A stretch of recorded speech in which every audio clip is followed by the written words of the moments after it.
Illegality में संलिप्त थे रॉबर्ट वाड्रा और उनकी कंपनी, जो इलीगैलिटी रॉबर्ट वाड्रा करते आ रहे थे, उसके आधार पर उनको इनकम टैक्स डिपार्टमेंट ने नोटिस भेजा है। बीजेपी क्यों भूल गई रॉबर्ट वाड्रा को? एक वक्त था जब बीजेपी का एक भी डिबेट बिना रॉबर्ट वाड्रा के नहीं निकलता था। सुबह से लेकर शाम तक रॉबर्ट वाड्रा बीजेपी के आंखों पर चढ़े रहते थे। बीजेपी का कोई भी ऐसा नेता नहीं था जो बिना रॉबर्ट वाड्रा को भ्रष्टाचारी ठहराए अपनी कोई भी बात रखता हो। लेकिन समय समय की बात है और बदलाव प्राकृतिक का नियम है। लेकिन जब बदलाव पैसे वाला हो तो मजा और भी ज्यादा आ जाता है। लगता है ऐसा ही कुछ बीजेपी के साथ भी हो गया। आपको बता दें कि रॉबर्ट वाड्रा की कंपनी डीएलएफ ने 2019 से लेकर के 2022 तक बीजेपी के खाते में लगभग 170 करोड़ रुपए जमा किए हैं। उसके बाद से बीजेपी का कोई भी नेता उनको भ्रष्टाचारी नहीं ठहरा रहा। अब यह समझ में नहीं आ रहा कि भ्रष्टाचारी कौन है, पार्टी भ्रष्टाचारी है या वो इंसान भ्रष्टाचारी है। संबित पात्रा तो अब नजर भी नहीं आते। एक वक्त था जब रॉबर्ट वाड्रा को बिना गाली दिए संबित पात्रा कुछ बोल ही नहीं पाते थे।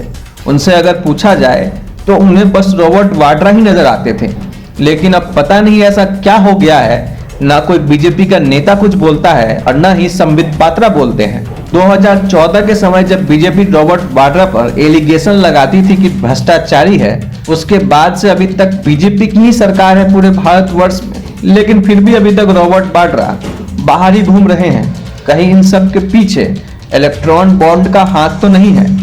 रॉबर्ट वाड्रा की कंपनी के द्वारा अक्टूबर 9, 2019 को 25 करोड़ रुपए का इलेक्ट्रॉन बॉन्ड खरीदा गया। उसके बाद 15 जनवरी 2020 को 15 करोड़ का इलेक्ट्रॉल बॉन्ड खरीदा गया। 7 अप्रैल 2021 को फिर से 15 करोड़ का इलेक्ट्रॉल बॉन्ड खरीदा गया। फिर से जनवरी 10, 2022 को 50 करोड़ का इलेक्ट्रॉल बॉन्ड खरीदा गया। फिर 7 अप्रैल 2022 को 40 करोड़ का इलेक्टोरल बॉन्ड खरीदा गया। फिर 15 नवंबर 2022 को 25 करोड़ का इलेक्टोरल बॉन्ड खरीदकर बीजेपी के खाते में जमा करवाया गया। इलेक्टोरल बॉन्ड खरीदने के सिर्फ 5 महीने बाद ही कोर्ट में रॉबर्ट वाड्रा के खिलाफ सुनवाई हुई तो हरियाणा की बीजेपी सरकार ने पंजाब और हरियाणा हाईकोर्ट को कहा कि उनके पास रॉबर्ट वाड्रा के द्वारा रूल वायलेंस करने का कोई भी सबूत ही अवेलेबल नहीं है। लेकिन फिर 13 मई 2023 को अचानक से रॉबर्ट वाड्रा पता नहीं कहां से फिर से भ्रष्टाचारी बन जाते हैं। भारतीय जनता पार्टी के YouTube चैनल पे 13 मई 2023 को एक वीडियो पब्लिश होता है, Congress files season 2 episode 4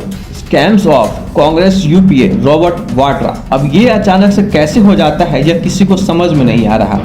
video के थंबनेल पे लगाया जाता है लैंड स्कैम का मास्टरमाइंड दामाद जी। एक तरफ बीजेपी सरकार रॉबर्ट वाड्रा के खिलाफ सबूत पेश नहीं कर पा रही, दूसरी तरफ उसके चैनल पे ये वीडियो अपलोड हो जाता है।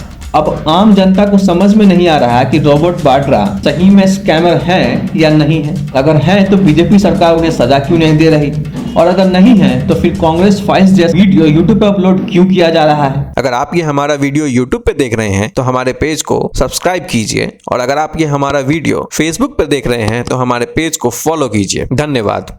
कार चाहिए तो चिंता किस बात की, टैक्सी हब है ना। बस कॉल करो 7352922383 पर।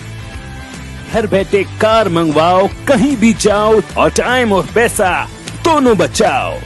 जाओ।